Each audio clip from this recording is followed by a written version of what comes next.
I found myself restless and unable to sleep on the sofa at 6 a.m. When I checked my smartphone, there was a message from Harry. It seems the baby has been safely born. John, wake up. Catherine has given birth safely. We're heading to the hospital.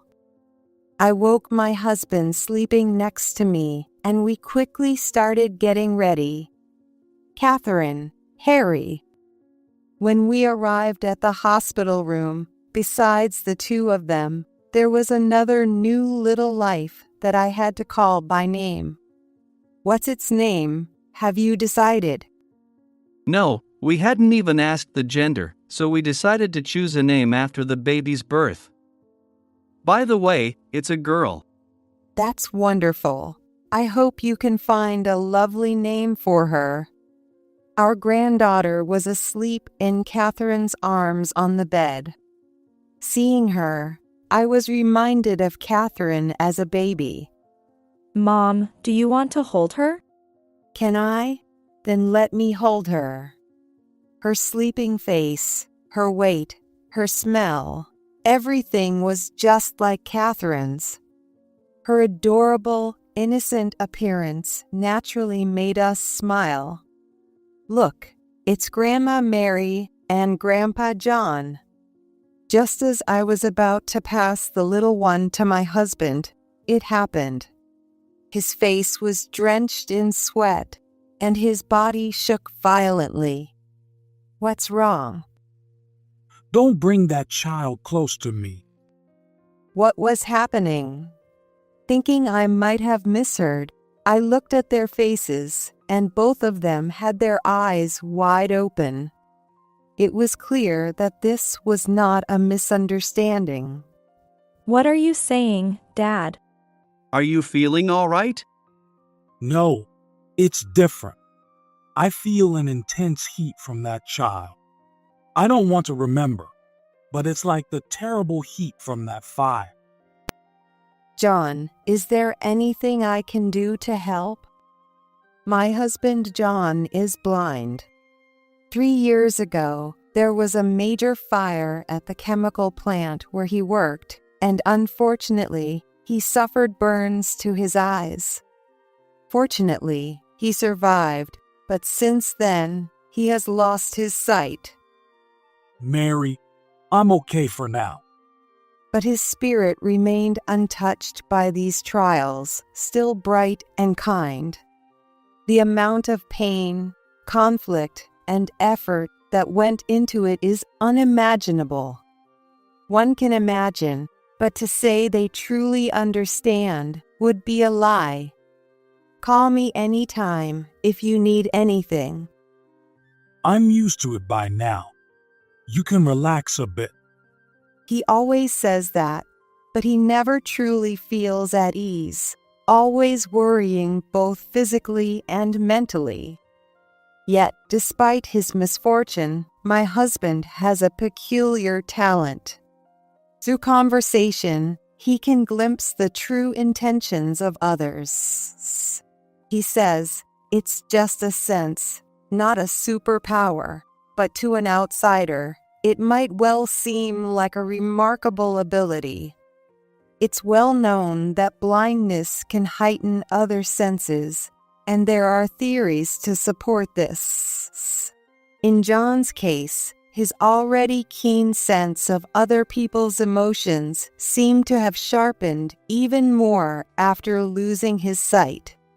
That's why both I and our daughter Catherine often find ourselves asking for his judgment, a bad habit, because we rely on him so much. He is indeed a dependable figure. Most recently, when Catherine brought her boyfriend over, his sixth sense proved to be a valuable validation. About a week ago. Let me introduce him. This is Harry. Nice to meet you. I'm Harry Wilson. I'm seeing your wonderful daughter, Catherine. Harry was well-mannered and neatly dressed, a real gentleman. And whether he was fearless or just managed to hide his nerves, he actively engaged in conversation. In this case, it was Catherine who was more nervous. It was understandably so, as her father possesses the ability to read between the lines of what others say. If something caught his attention, it would inevitably come up later. He was aware that my husband is blind, but naturally, he didn't know about his special ability to read between the lines. Despite that, even without relying on my husband, there were no obvious oddities or visibly suspicious aspects to be seen. On the contrary, I felt that he spoke in a way that considered my husband, and personally, I had a very good impression of him. The two of them originally met as colleagues at work and became close through their interactions both at work and in private. My husband listened intently to their conversation. As the sun set and it became dark, my husband shared his thoughts about Harry. Regardless of his looks, he seems like a good person. Hearing this, Catherine and I let out a big sigh of relief. Of course, it was a sigh of relief. On a whim, I tried to explain to my husband what Harry looked like by comparing him to a celebrity he resembled. Oh, come on, that personality with that look. He's so perfect he might attract the wrong crowd, he said with a wry smile. Since then, Harry has often come to our house with Catherine. Even now, he is considerate of my husband's blindness and truly sincere. I felt deep relief and joy without any shred of worry that Catherine would marry someone like him. Then, a simple question crossed my mind. Can I ask you something? Yes, what is it? Harry, you're such a good person. I'd love to know about your parents, too. Could you tell me about them if you don't mind? After a moment of uncomfortable silence, he smiled bitterly and apologetically declined. I'm sorry. I lost my parents in an earthquake when I was young. Oh, I'm so sorry to hear that. I shouldn't have asked such a thing. Yet his demeanor remained unchanged. No, it's okay. It can't be helped. But, may I talk a little about it? His humility and consideration for others impressed me. I felt I must respond in kind. Yes, of course. Say anything you like. Because I no longer have my parents, I often reflect on these things. I wasn't able to properly honor them, so if there's a chance to do so by proxy, I would. I think it would make them happy, and it would also give me some peace. To me, this confession sounded like a cry from the heart. It was a torrent of emotions that could hardly be fathomed.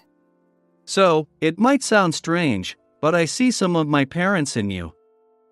I want to make sure I have no regrets this time around. As he finished speaking, I noticed that my husband had quietly appeared in the shadows. He listened to Harry's voice and nodded silently. For me, that was the greatest confirmation. Time passed, and the two were happily married. The wedding went smoothly, and afterwards, Harry moved into our house. Even after marriage, he continued to be considerate, especially towards my husband. However, there's one concern. Our house has a garden facing south, raised a step from the road, and sometimes trash is scattered there. 3 times last week, twice this week. I thought maybe a bird like a crow dropped it, but it seemed too coincidental. But even if someone was doing it on purpose, it wasn't harmful enough to make a fuss, so I decided to keep it to myself for now. Time has passed since early summer. Catherine and Harry announced they were expecting. It was truly a joyous occasion. While it was manageable with just Harry moving in, adding another person meant we had to consider moving. Considering my husband's blindness, opting for a barrier-free property wasn't a bad idea. That night, we discussed such matters. Bump. Suddenly, there was a rustling noise from the bushes at the front of the garden. What was that? It wasn't the gentle sound of the winds moving things. It was more like something forceful had passed through. It made me uneasy. I couldn't always rely on my husband in these situations. Determined, I grabbed the edge of the curtain and pulled it open with a decisive motion. Wow. What's wrong? What happened? There, lying on the lush greenery in the darkness, was the carcass of a crow. At that moment, I was sure of it. The trash in the front yard wasn't the work of crows or other animals, but a person with clear malicious intent. After reporting it to the police and having them take care of the remains, I explained the situation and my suspicions to my family. Why didn't you say something? Until now, the trash seemed like it could have just blown in with the wind. It's not far from the trash disposal, and I thought it might have been birds. Well, let's think about what we can do. There's not much, but still. Right. Maybe raising the fence would help, but it's not a fundamental solution. Then, maybe we should get a security camera. After discussing various opinions, we decided to install a security camera. About a week after the camera was installed, Catherine, who was pregnant, noticed trash again in the yard. "Let's see who it is," she said eagerly as she checked the camera, and the perpetrator was identified quite easily. The security footage clearly showed a woman with long black hair tossing a trash bag. Her build and even her face were clearly visible. Catherine murmured softly. I feel like I've seen this person somewhere. She pondered for a while, but couldn't recall, so they decided to wait for Harry to come home. That night, when Harry got home, he quickly recognized her. It's Emily. I know her. He explained that she had been making advances towards him for some time. Initially, he had declined her indirectly, but as her advances became more intense, he revealed his relationship with Catherine and rejected her definitively. Given this, it wasn't hard to imagine her resorting to such drastic measures. Ah, that's why she looked familiar. But I wonder if the police will take it seriously. You know, I've heard they often don't do much about stalkers. With this solid evidence, I think they will. Anyway, we should explain everything to them. Contrary to my worries, the police took the matter very seriously. Thanks to that, Emily received a stern warning from the police, and her company made her sign a statement to stay away from Catherine and Harry, and then transferred her to another region. It was indeed harassment, as suspected. Interestingly, her malice was directed not so much at Harry, but at Catherine, whom she saw as the woman who stole Harry from her. A classic case of misdirected anger. Nevertheless, peace returned to our home. The due date approached in no time. Catherine's pregnancy progressed, and she was soon admitted to the hospital for delivery. Preparing for the hospital stay, the postpartum needs, and other things kept me busy, and it all reminded me of the past. Catherine had a difficult birth, a tremendous ordeal. Though it was over 20 years ago, I remember it as if it were yesterday. Realizing that I was now the one watching over her, I felt deeply moved. Catherine went into labor at night. Therefore, my husband and I stayed home, and only Harry accompanied her. I'm looking forward to it. His words seemed a mix of genuine anticipation and a touch of sorrow. And no wonder, for he would not be able to see the face of his first grandchild. While I was struggling to respond, my husband seemed to have read my mind and softly added, I've never deeply regretted losing my sight, but this time it really hurts. I wish I could have seen our grandchild's face. In that case, I'll see enough for both of us. I promised to be your eyes, didn't I? What can I say to that? It's out of our hands, and it's a tough question. It seems my husband could see right through the finer details. Even with this strange ability, I can't see our grandchild's face.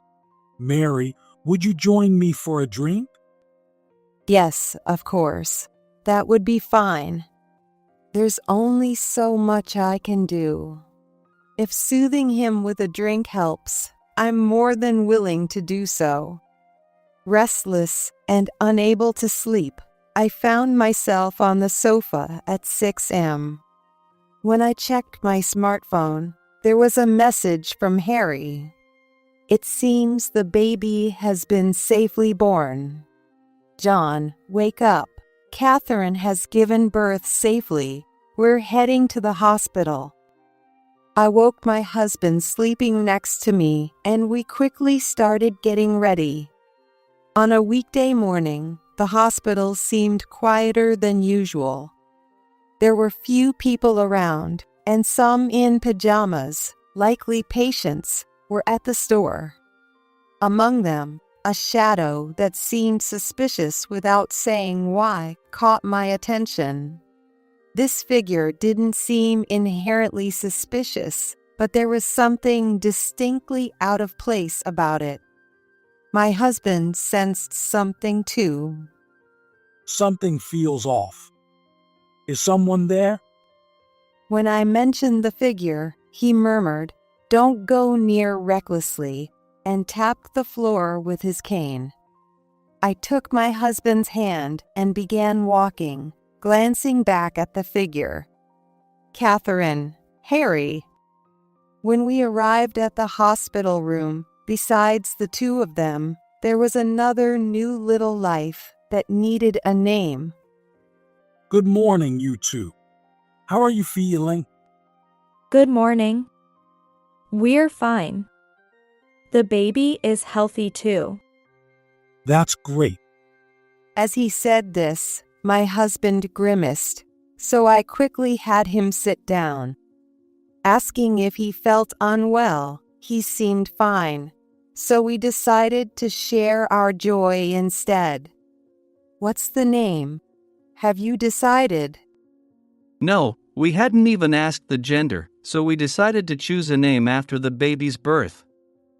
By the way, it's a girl. That's wonderful. I hope you can find a lovely name for her. Our granddaughter was sleeping in Catherine's arms on the bed. Seeing her, I was reminded of Catherine as a baby. Mom, do you want to hold her? Can I? Then let me hold her. Her sleeping face, her weight, her smell, everything was just like Catherine's.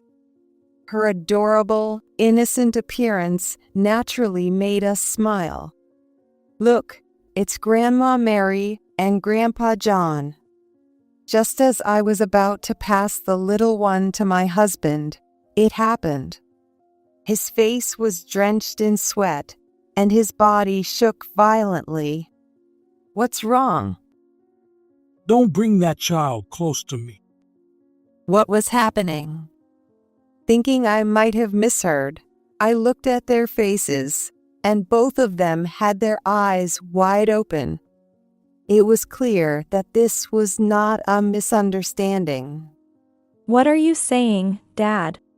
Are you feeling all right? No, it's different. I feel an intense heat from that child. I don't want to remember, but it's like the terrible heat from that fire. Could it be that he sensed something from this baby? After entrusting our granddaughter to Catherine, I stayed close to my husband. His shaking gradually subsided, but he was still breathing heavily. Are you okay? Yeah, I've calmed down a bit. Mary, can we talk for a bit? Yes, of course. I followed him out of the hospital room where our daughter and others were. We found a seating area a little way down the corridor, and I let him know. I'm sorry for startling you. The baby is fine. Can you tell me what happened? After a pause, he began to explain. I must have picked up on someone's emotions nearby. It was more intense than anything I've ever felt before, like burning resentment or anger. It was so vivid, it threw me off. Sorry, the timing was bad. Don't apologize. It's not something you can control. Resentment and anger. Unfortunately, I had an idea what it could be related to. That woman, Emily. Is she who was given a stern warning by the police and a written reprimand and transfer by her company coming close again? I knew it was a long shot, but I couldn't dismiss the possibility. Could it be? Before I could finish, my husband interjected. It's not impossible. Remember, I mentioned someone suspicious in the lobby earlier. They might still be around. Can you check? Understood. I enlisted Harry's help for the search. Walking around with my husband and Catherine wasn't feasible, and alone, I might not recognize the person. Harry could move freely and knew Emily's face well, so I asked him to accompany me. However, despite covering almost every accessible area, we couldn't find her, and we returned to the hospital room empty-handed. After all, it was better if it turned out to be nothing. Either way, the hospital is safer. There are more people around, and I can stay with Catherine and our baby. Mary, you should go home and rest. That makes sense. Please take good care of Catherine. Understood. Oh, and call me if anything happens. Thus, restraining our restless feelings, we soon headed home. I didn't show it, but I wished I could have seen our granddaughter's face more. I wonder who she resembles more, Catherine or Harry. What name will she be given? It seems like another sleepless night ahead, worrying about these things. A few hours after returning home, in the evening, my husband began to speak uneasily again. There it is again. I feel that burning heat. What is this? Apparently, it's not something that a hospital can treat. It seems his unusual ability might be picking up on even stronger emotions and acting out. The problem is this strong emotion. For now, there's only one likely cause, and it's quite dangerous. I seriously started to think about what to do next. I wanted to call the police immediately, but lacked solid proof. If I were to confront the person, it might not only be futile, but also life-threatening. That's when I remembered the security cameras. Maybe checking those would give us some evidence. Excited, I went to check, but unfortunately, they showed nothing. Just when I felt at a dead end, like a lifeline from heaven, a glimmer of hope shone through. A message vibrated on my smartphone. It was from Harry. Is everything okay on your end? Despite my reluctance to interrupt their first private moment as parent and child, it was inevitable that I had to ask for his help. When I told Harry everything as it was, he quickly responded. Understood. I'm on my way now. I was overwhelmed with a feeling of lack of help. It was frustrating to be able to do nothing but wait during such a time. Even though I fully understood that it wasn't my fault, I couldn't help but feel this way.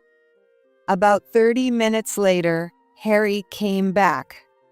My husband mentioned, "The heat I feel is getting stronger." If taken literally, it seemed like evil was closing in. We immediately went around the house to search, and I took a broom for self-defense. The sun had fully set, and while it wasn't pitch black, it was quite dim. This only served to drive our fear even further. There was a sudden noise. Neither Harry nor I missed the unusual noise. It came from the back of the house and was clearly accompanied by the presence of someone. Mary, I'll go check the back. Just in case, please call the police. I did as he suggested, returning inside to call the police. Subject secured. Repeat, the subject is secured. Incredibly, there really was someone lurking there. At a glance, the profile was unmistakably that woman, Emily. Without causing a scene, she was led into a police car by several officers. According to the police, she was found holding arson materials and a lighter. The worst possible outcome that suggested was clear. Once I knew we were safe, I suddenly felt so relieved that my legs gave out. Are you okay?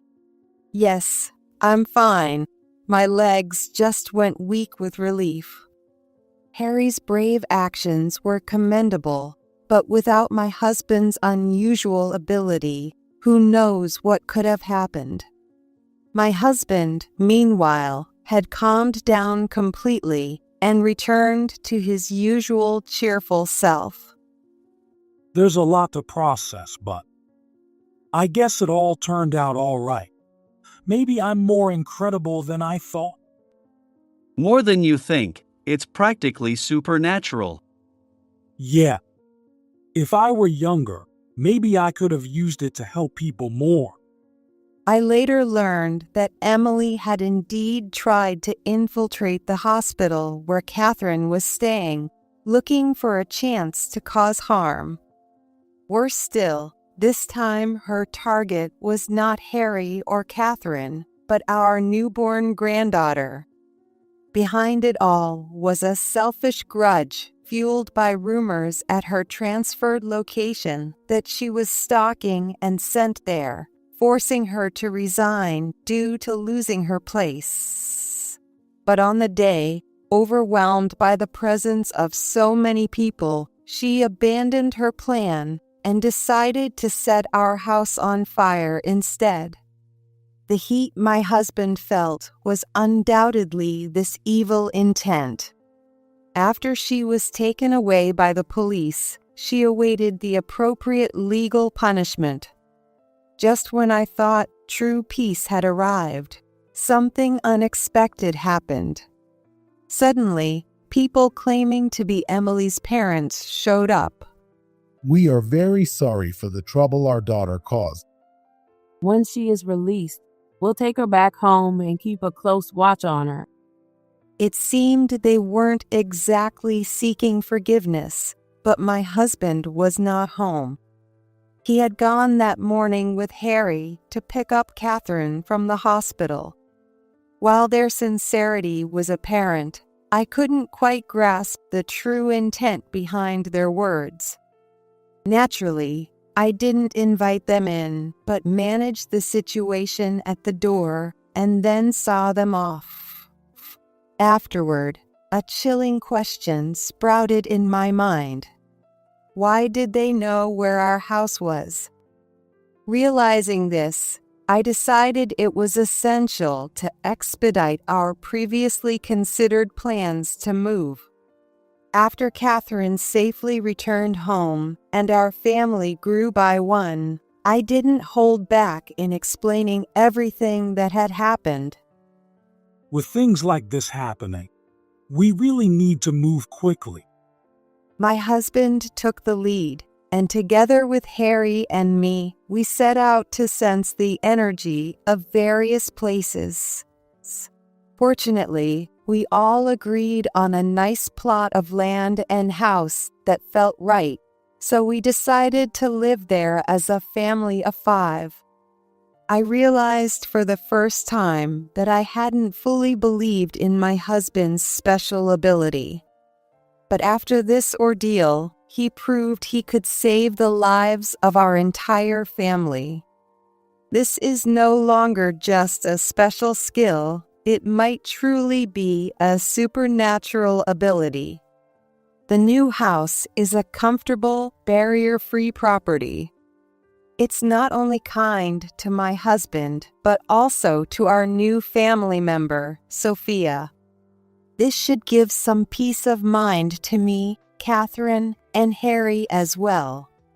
Now, nothing threatens us. I'm genuinely looking forward to starting anew in this place. But still. Hey Harry, can I ask you something? Yes? What is it? Do you need help with something? No, it's not that. I was just wondering, are you happy living with us? I mean, you should be enjoying your newlywed life with Catherine, and now with a daughter too. Is that what you're worried about? I've told you before, I wanted to show my gratitude. I've always longed for a family, so this is perfect, actually more than perfect for me. I was speechless, and he continued.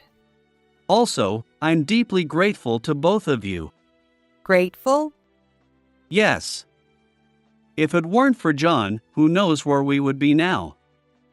And Mary, because you believed in him, everything ended without incident. If either of you had been missing, we wouldn't know how this might have ended. So, this is my chance to return the favor and show my deep gratitude to both of you. Thank you. This time, even without John's powers, it was clear. He isn't lying. I thought that to myself.